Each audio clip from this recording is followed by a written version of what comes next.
Good evening, my friends. Let's see if I got this going. Yes, it should be streaming now. Nice, it's Thursday. It's meditation time. So you see, I just upgraded the software for my microphone. So if there's a problem, tell me, and I'll have to fix it. I think it's working. I think so, at least. I seem to have some kind of levels. So otherwise, tell me if you can't hear anything, and then I'll fix it. Nice, yeah, Thursday. I hope everyone's had a good summer so far. It's funny when you think about it. I'm actually curious. People who are in Australia, do they have winter vacation, or do they just wait until the summer and they have their summer vacation during winter time? I mean, that would make sense because the whole idea behind summer vacation is that you're supposed to just relax and enjoy the summer, which we kind of need to do here in Sweden since we have a beautiful summer. It's like I usually say that the summer in Sweden is the best in the world, but we only have summer for 2 weeks usually. That's the down part. But it also makes you appreciate the other parts. When I lived in Sri Lanka, I know I always missed the seasons because they basically have sun and super summer or monsoon season. When it's still warm, it's just that it's raining all the time. And we had one time I was there in Negombo, and it was something with the weather. So I think it was, I can't remember if it was 18 or 17 degrees Celsius, which is, that's what we have outside here now in summertime. But they had that in Sri Lanka, and 2 people died from the cold, which, like, here in Sweden, that sounds insane. But if you think about it, they don't really have any clothes the way we do. We have, like, warm clothes we can put on. We have houses that are isolated. Some of the people who live there, I think it was people who lived down in the harbor. They had these kind of shelter huts, shelters. I don't know what to call them, but it's basically a like hay that was made into some kind of like cottage, not cottage. Hut, what do you call that? A tree. The kids have in the trees. It's a tree hut. Is it a hut? Hey, Stephen, can you hear me? By the way, is everything working with the sound? So they were living in these huts kind of made from hay. So, I mean, it's not strange that that would be pretty cold. And if you don't have blankets because it's usually too warm, then yeah, that would be a problem. So, seasons are interesting. And I remember I did miss them sometimes when I was in Sri Lanka because it's always just warm and cold. Sorry, warm or rain. That was the temperature. If you went up into mountains, you could get it cold, and then it could get down to like, yeah, 16, 17 sometimes. Nice. It works. Good.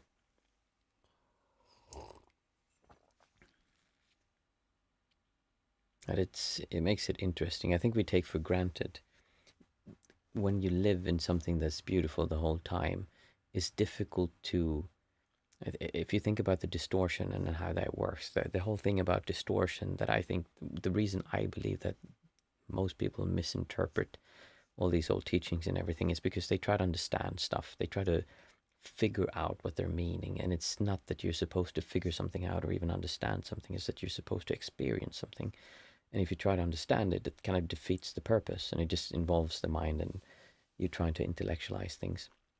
So one of the things that is really interesting when you travel is that if you come to a new place, you usually feel really low self-centeredness, meaning you feel non-duality is closer, if you want to say it that way.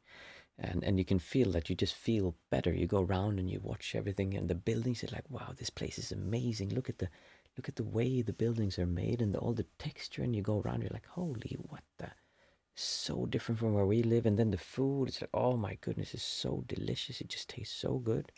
And the people are so friendly, and you feel so happy, and you feel happy with your relationship, and everything just feels good. And people then attribute that to the place, meaning that that place is special. If I could just live here all the time, then I would feel this way all the time. And that's not the case, because the whole thing is that you come to a new place and your distortions, the emotions you have towards things are kind of erased, and everything is new. So you see things without already knowing. So when I see the sofa, I have a feeling what a sofa is. I have a feeling of how expensive it is. I know where it came from. I know a lot of history behind the sofa, and that gives me a feeling. So when you take that away, people believe they would miss something, but what actually happens is that you see it purely just for what it is, which is this beautiful thing here that's just sitting here. And then a stain wouldn't be ugly, because a stain has like, oh, that's right or wrong. It shouldn't be there. It should be something else. And then everything just is the way it is. And that's how you view things when you go on vacation, which is why when you go on vacation, people feel so good. But when you go on vacation all the time, then you start losing that feeling. So I remember when I was backpacking for 2 years before I was ordained as a Buddhist monk. And when I was in, I think it was India, the second, the third time, I can't remember. Last time, I can't remember. I think it was twice I was there. Was it 3 times? Maybe 3 times. The last time I was there, anyway, I remember traveling around, and we saw all these beautiful things, the Taj Mahal, and I thought, like, well, it's just another Taj Mahal. I wasn't really impressed because I had seen so many Taj Mahals already that it didn't really make an impression. And it was not that the Taj Mahal wasn't special. It was that I had like started distorting towards things in the way that, oh, I know what this is. This is nothing special. I live here. I'm familiar with this. This doesn't feel new. Whereas when you come to India for the first time, especially if you come from the West, it's like a bang in your face.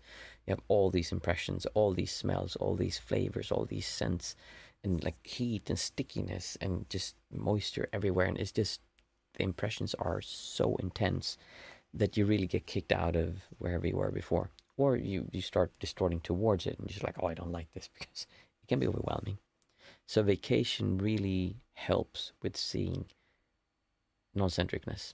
But again, it's not that that's the solution. I've met so many people who, while I was traveling, who were traveling and then they got the travel bug and they just kept on traveling.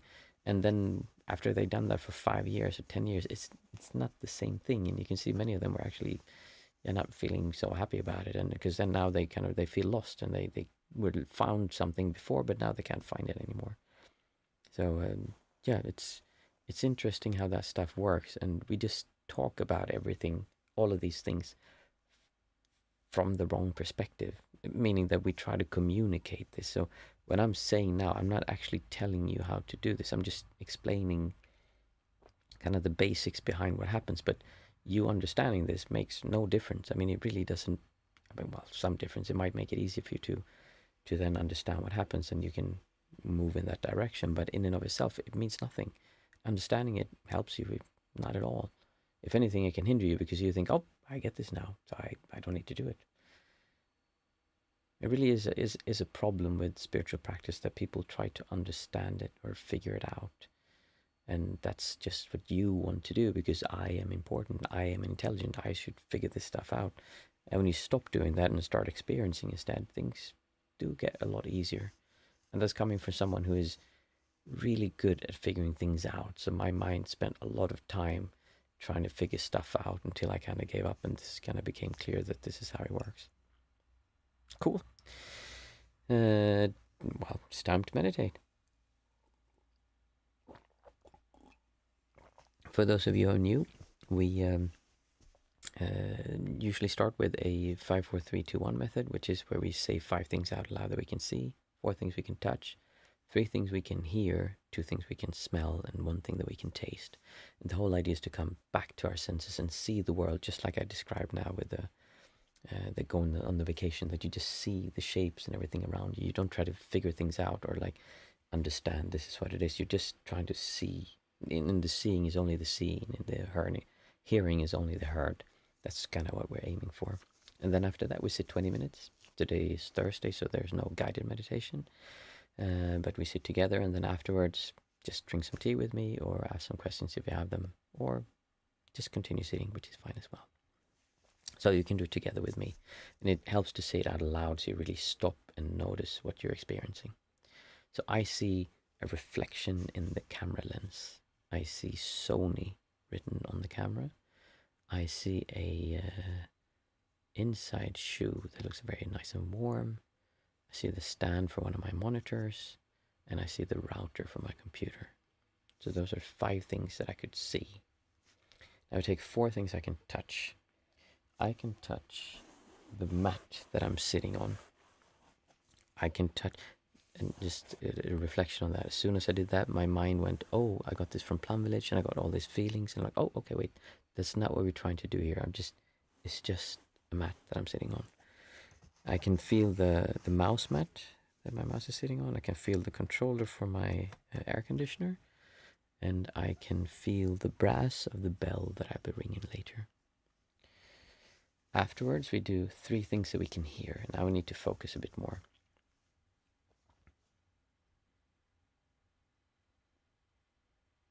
I can hear a car passing on the road.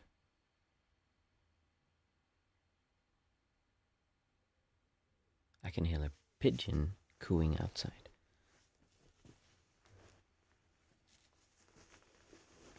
And I can hear the sound from me moving the cushion behind me. Now 2 things you can smell.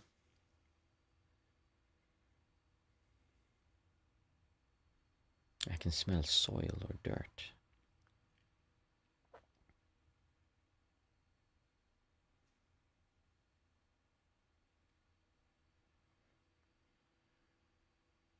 I can smell the smell of like warm electronics.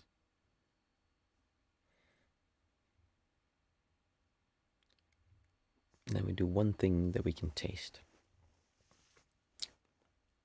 And I can taste the rooibos tea that I just drank.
As usual, it's free to keep sitting if you want to, or you're welcome to ask questions if you have any. JVB, nice to see you could join us also.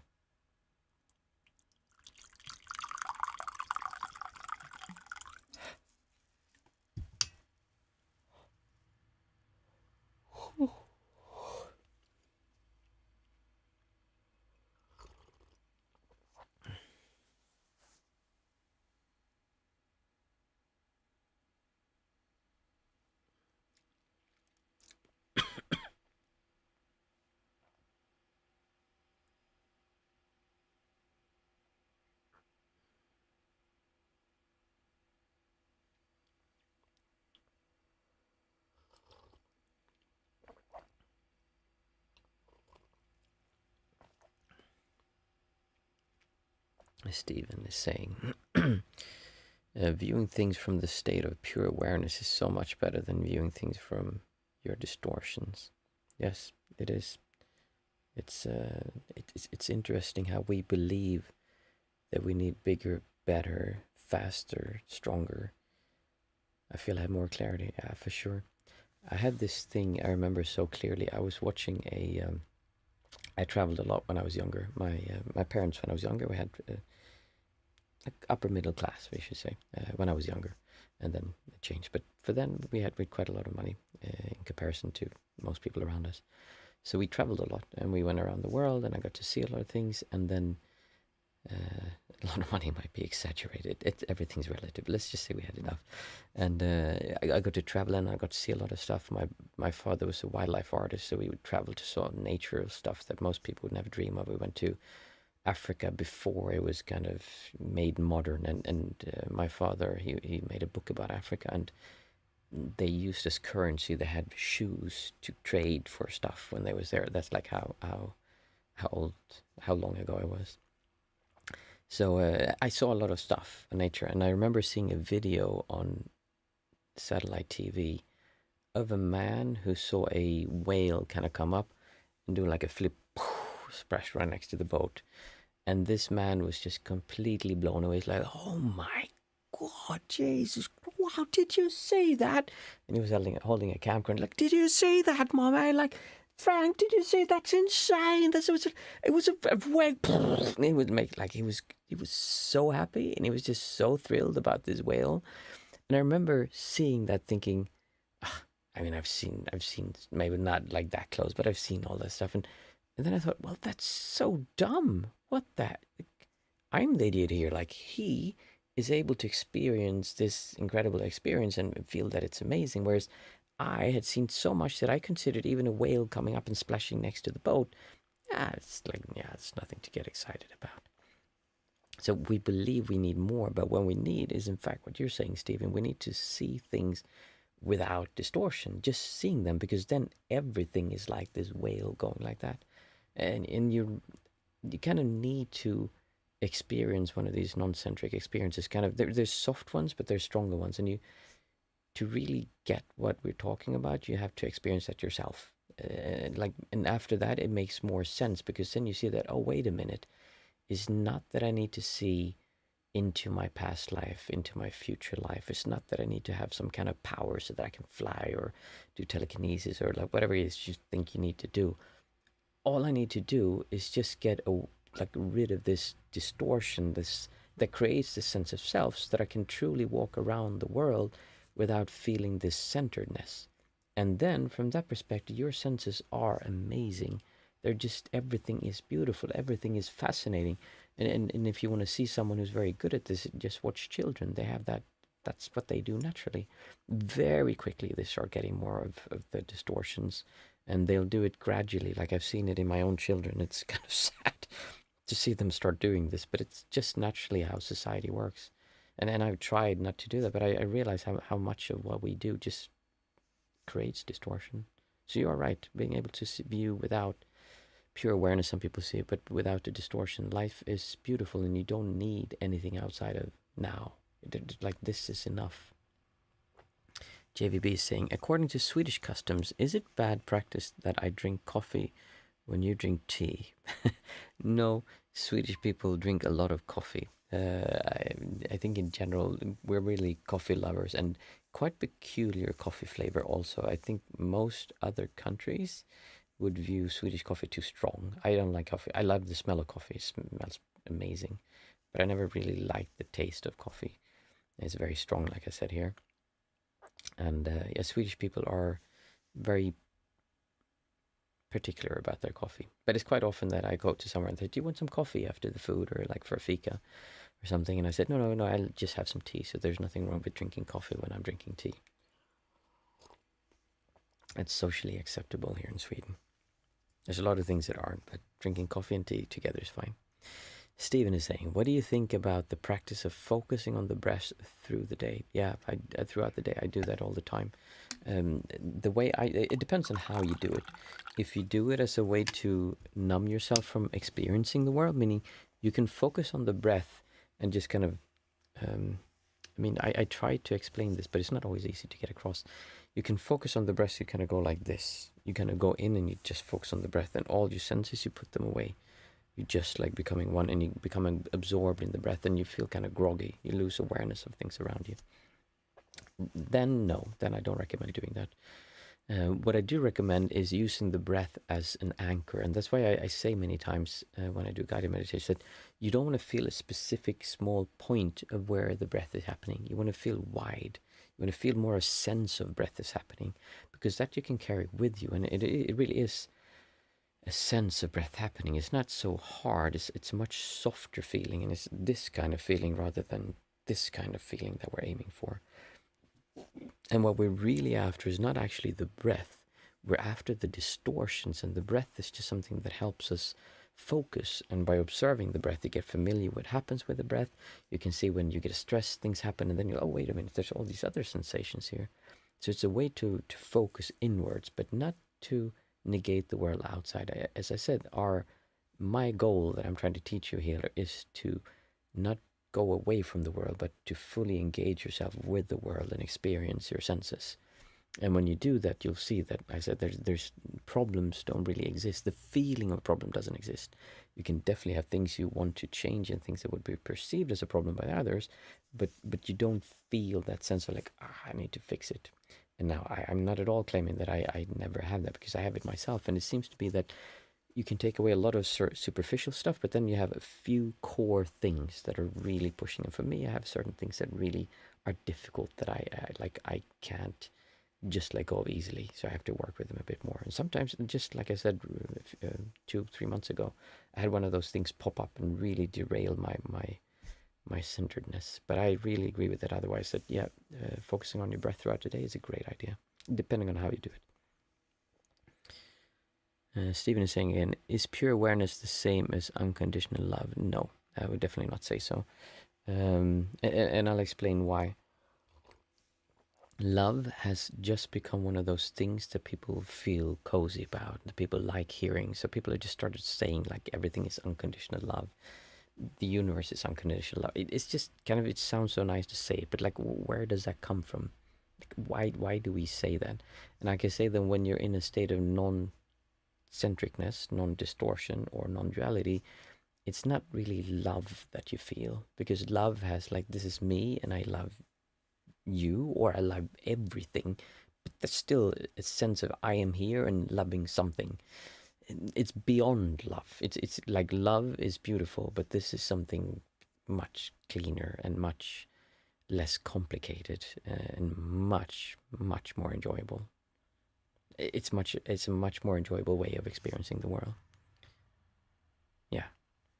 Again, like I said, it's just become popular to use the word love, and it's something that helps people kind of accept it and like go into this, and then it also helps them kind of, you have to look at it from stages as well. And I think people get stuck in thinking like the things you do in the beginning is like everything. So at first, just giving something away can be a really good thing, because maybe you hold on to everything, but that doesn't mean that giving away is like non-duality. That's, or non-centricness. That's just going over your boundaries of okay, I don't want to give stuff away, so you press on that, and then you start doing with the other stuff as well. So I can see why that has become popular. Catherine. Hey, Catherine, nice to see you again. I am late, but I made it in time for the Q&A. I have a question about the no killing precept. How seriously is the precept taken in regards to insects and rodents? I have trouble with insects. So change, no problem to change the subject, Catherine. That's an interesting question, and it depends. I should say that I've seen many different ways of practicing this. I, like I said, I believe the precepts are there to make it easier for you to practice. When people do what you're doing now, which is what most people do, they take the precepts and then they make them into this like, oh, I'm worried I'm going to do wrong. I'm not saying you're actually doing that, maybe you're not, but like when we overemphasize them and put too much emphasis on them, and then we get scared of breaking them, kind of, or we get so worried about this. So then people can go out for a walk and they step on an ant and like, oh my goodness, I killed an ant. Like, that's a living being. And they make up this whole, you're suffering more because of this, like, because of this precept that was supposed to give you less distortion, you have now created much more distortion. So then it's being used in the wrong way. What I believe it means is that we do our best to not intentionally hurt or enjoy other living beings.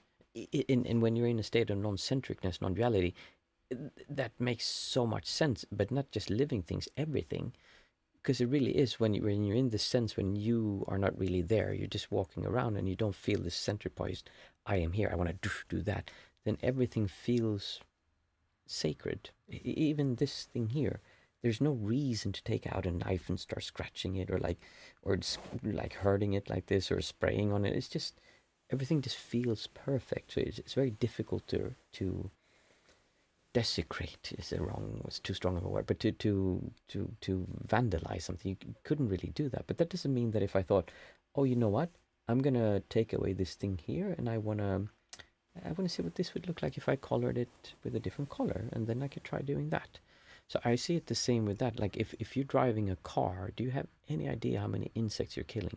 It would actually be impossible for you to travel in any kind of vehicle, because you kill thousands and millions of insects every year, very likely, when you're driving around in your car. Like, it's just insane how much stuff you drive over. And you have the extreme, which is not actually seen in Buddhism. The extremist version of do no harm to other living beings would be, I think it's the Jainism, is that what you call it? If you take that really, really, like, to the ultimate, to the furthest you can take it, then you've probably seen these. Then they live in basically a center. They go around and they sweep the floor in front of them to not accidentally step on any bacteria or any kind of bacteria you can have to, but any insects or anything living. So they sweep the floor in front of them. They don't use electricity, because every time you use the breaker switch, that kills like germs and bacteria and stuff. So they try to minimize it, and then you basically can't live. And that means you're really, the only way that makes sense, if you're really into karma and you believe that by not hurting anything around you, then you could somehow be reborn. But I believe more in nature, like what's natural. And if you look at how animals live, like all animals hurt other animals. It's just like, just by walking around, any large mammal or animal will hurt other animals. It's just how it is. Now we can minimize that, meaning there's no need to do that intentionally. There's no need to do it more than necessarily. Like, if you pour out hot water in the sink, well, if you're worried about the bacteria, then you could like mix it with cold water so it doesn't burn the bacteria down there, if you want to. I knew a monk who was very adamant about doing that in the kitchen, that we should not pour out hot water, we should put it out mixed. I kind of like, I don't take it that far, but I can see that if you really want to, then that's fine, as long as you don't overdo it and start feeling bad about it. I think that's the main thing. So see this as something that is going to make you distort less. And if you distort more because you're taking it too far, then I think it's defeated its purpose. So I'd rather than tone it back a bit and see, just compare it to how you lived before. And like, are you doing less now? Then that's in the right direction. Obviously, hurting another human being just seems like that. I don't even have to mention that, because that's bad on so many levels. And just, yeah, there's, from this sense of being non-centric, it would be very, very difficult to hurt another human being. Like, it just doesn't make any sense at all to do that. So just, yeah, I've seen all versions of it. I've seen monks kill cockroaches. I've seen monks, yeah, like I said, dilute the hot water after they boiled it with cold water to not kill bacteria. And it's different in different traditions. Some traditions are more focused on the karma and not hurting other living beings. Others kind of see that as it's just a precept. We do that to make sure we don't have anger towards animals. And we're like, yeah, it's up to you. At least now I am hesitant. Well, that's nice. I'll give you another example. There's in the tradition that I was in the no, I was not in the Mahayana. The Mahasiddhara tradition that I practiced in the beginning. It's quite easy. Well, maybe not quite easy, but it's very possible to attain the first stage of enlightenment if you practice seriously for a few months or weeks, if you're lucky. And there was a man who had done this, and he was so spiritual after this. He was so Buddhist after this. He's like, yeah, I can't hurt any other living, because that's one of the things in the Theravadan tradition. After you attain the first level of enlightenment, is in some Theravadan traditions, you cannot hurt any living beings. He said, yeah, now if I kill a fly, it hurts me so much. Like I have stomach pain. It really hurts me. I'm like, okay, so you're saying that you attain enlightenment, liberation, and when you did so, you gained so much distortion, meaning so much sense of self, that if you kill a fly inside, then you feel bad. So then it depends on what you believe you're trying to do with this. If you believe that you're trying to purify your karma and make sure that you have no influence on the world around you, and then somehow some magical formula with that, you're going to then be reborn higher up on the levels of existence, and then next lifetime you'll be some kind of something higher up, like deity of some kind, and maybe you're lucky and you will get liberated. Or if you believe the precept of non-killing other living beings is there to support me. It's there to make me think about the world around me, to interact, to see that, oh, it's not just me. It's like there's some ants passing the road on a path. Like I can just take a longer step to not step on them. I mean, why am I so important that I should just step on them and kill them? That doesn't make any sense. So it really, I believe that's how it should be practiced, or that's how I practice it at least. I kill flies, I kill wasps, especially wasps who get close to my children. I kill a lot of flies when I drive my car. But otherwise, I think I don't hurt many animals that I can think of. I eat meat. I don't have a problem eating meat. I try to do so with animals that have lived a natural life. I used to be against hunting. Now I believe that hunting and eating meat from the forest, we have a lot of hunters here. That's like the most eco and most friendly thing you can do compared to raising cattle in a farm. And I'm not saying that's right or wrong. That's just how I feel comfortable living. And you'll have to decide that for yourself. I advise you not to let anyone else decide what the right and wrong is with those things. I just share my beliefs of what's right and wrong. You might say, oh, that's way, way too strict. I'm not going to do that, and I'm going to do something else. Or you might say, you know what, you're not even being serious. I'm going to take this further and do this, and that's fine. So whatever you feel comfortable with, and it's good that you started thinking about just like randomly killing animals. Let's see, JVB is saying, actually, I'll take Catherine's first because it ties together. Thanks for help understanding. It does change my perspective, and I hesitate before doing things I would normally do previously without consideration. In my opinion, that's exactly how it's supposed to be practiced. I mean, that would be, if everyone on the planet would do that, let's just say we'd have a lot less issues if people would just stop and think a bit more how their actions influence other people and other animals. And it's not just about killing, of course.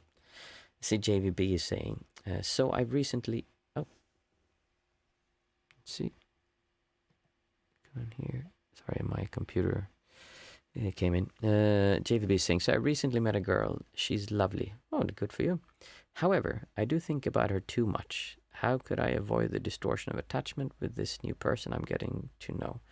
I would say don't, meaning don't avoid it. Because here again, we spoke, I think it was last time, or maybe the time before. I think you were here, JVB.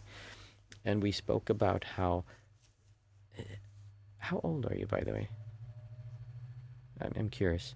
We spoke about how there's a time for things, meaning that if you start practicing really seriously when you're 15 years old and try to get away from distortion and from like whatever you believe is wrong with the world and you want to change that, it's a bit too early to go beyond the sense of self, because you haven't really experienced and been disillusioned. You haven't gone out, lived a life, and seen that, okay, all these things I believe I really want, when I get them, nothing really happens. I just want more stuff. 30, okay, so you're still pretty young. Meaning that you're getting to the age now when you start to see, like, okay, I understand that this girl or woman is not going to magically make the world amazing again, and I'm not going to feel anything else. So I'm never going to need anything else. Like I was saying when I said that it's my video about why I ordained that.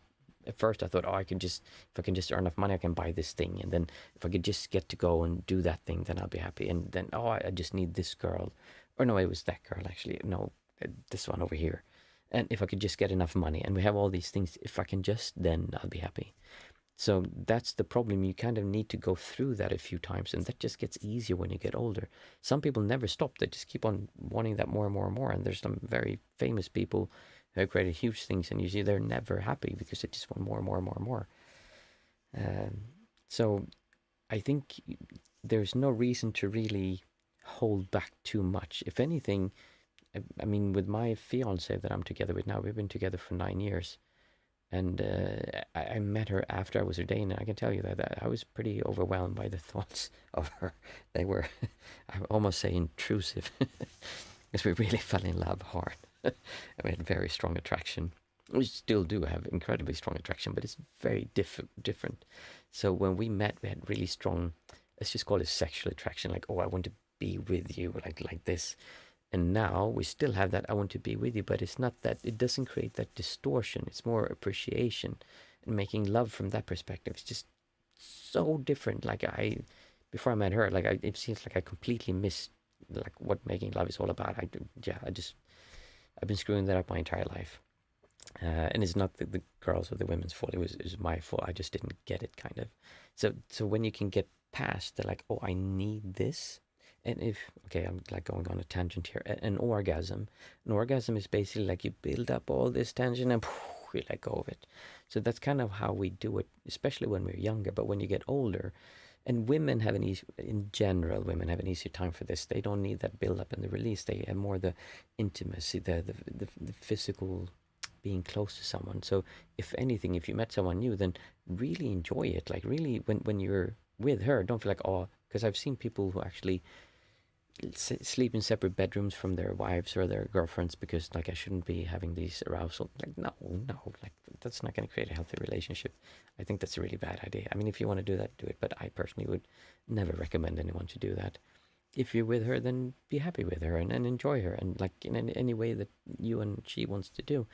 And if you think about her too much, then instead of like feeling, oh, I have, because now you're creating, you're having strong attraction towards her, and you're making yourself feel bad because you're having the strong attraction, then like you're adding another layer to feel bad about, instead of accepting, like, oh, look at my mind, it's insane, I just can't think of anything else. Because I remember what that was like, when the only thing the mind would do is just think about her or him, if you're a woman, or whatever you want to think about. Let's skip that part. So your mind just runs around, and when you're actually able to view this, it's kind of like, oh my goodness, it's just doing this. So instead of feeling like, oh, I'm doing something wrong, just that's what the mind wants to do, and that's okay. There's nothing wrong with that. Once you've done that enough, you realize that, okay, this woman, this girl is not going to be the last thing that I ever want. I'm going to want other things. But maybe, just maybe, she is an absolutely incredible person who you can spend the rest of your life with, and you can really enjoy life more with, and spending time with her. So instead of seeing it as something you should avoid, I would see it as in, like, embrace it, but also see how it affects you. And if you notice that you can't, I mean, there's something nice about being young and love, and like just going around on roses all the time. And like, why take that away? Because I mean, it's gonna pass. Just give it a few months, and it'll be calmer. And then a year, and then 2 years, and you'll have like you're down. Right? There's 2-3 years. You always have a down period. But then if you go through that, it'll evolve, and yeah. So I wouldn't avoid it. I hope that makes sense. And I really am not saying this to criticize you, that you're trying to do something that's not good. I'm just saying this as in, I really believe, to fully understand that what distortion is and what it does to us and why we need to overcome it, you need to embrace it also. You need to like live life.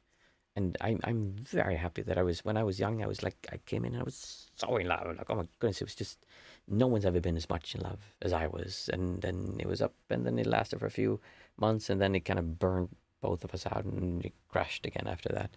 So I had to do that a few times. If I would take that away, then I probably never would have figured it out. So I mean, just make sure you don't hurt anyone intentionally, at least. I mean, it's difficult not to hurt people when you separate and they don't want it, or if you don't want it and they want it. But that's kind of life. We just live life. So I really don't think it's a good idea to avoid. And I don't hear you saying that, but I really don't think it's a good idea to avoid relationships. I think they're there to teach us. I learned so much from my partner. I mean, she's incredible in so many ways, but she's also so irritating sometimes. Oh my goodness, there's no one who knows how to push those buttons on me as good as her. And it kind of was like when we met, like there was never any problems, and then kind of going up, and then whoa, lots of problems and stuff happening. But now we've been together for 9 years, and she no longer, even when she does those things that are really trigger me, like it doesn't happen the same way, because I know her, and like I know that this is just who she is, and she knows this is just how I am. And we've gotten to accept each other. We understand each other. We know, okay, now they need a little bit of space. Now I need a little bit of space, and then it's a beautiful thing to live with someone. In the beginning, it is supposed to be intense. I mean, that's just how it is. So don't work against it. Just flow with it. JVB, fair assessment. I'll just do my best to annoy her with excessive contacting. Yeah, yeah, I know the feeling. Oh, yeah, love is fun, and it should be enjoyed. Oh, I see. It's actually quite late. That was a really fun question, JVB. Thank you for asking it, and I hope that I shared some thoughts that made sense to you. I mean, I know so many other people talk about this differently, but I really, really believe that life, if you do what I talk about, like experiencing your senses, being with another human being whom you love, really is an intense experience, and there's a lot of good things that can come from that. You can learn a lot from being with someone else. So good for you. I'm happy that you met someone. Thank you, everyone. It's a really fun discussion, as always. That's why I keep coming back here, because people ask questions. If people didn't ask questions, then and it was just a guided meditation, I think I would find it too boring, and I'd just stop doing it, because this is the part that I actually like. So I'll see you on Monday, and Monday we have guided meditations, and I wish everyone a pleasant weekend and enjoy the summer. Thank you.